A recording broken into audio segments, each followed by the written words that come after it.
ধূপ বম মাটি বসানো সেটা তো লাগবে। আজ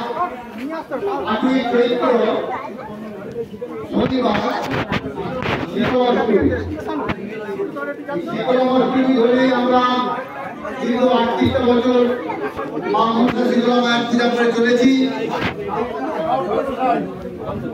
এই পূজার প্রতিষ্ঠাতা ঈশ্বর হরিদত্ত তার পরিবার গ্রামবাসী কেন্দ্রের সহযোগিতায় আমরা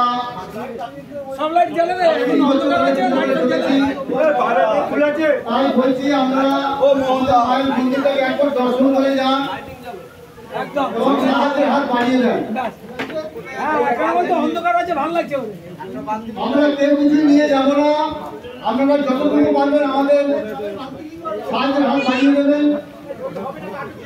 এই আশা আমরা দক্ষিণ পাড়ার গ্রামবাসী কিন্তু এবং কমিটির পক্ষ থেকে আবেদন রাখছি আপনাদের কাছে, আপনারা আসুন। আমাদের পুজো এখনই শুরু হয়ে যাবে। যারা নানা জায়গায় আমাদের কমিটির ছেলে আমরা বসে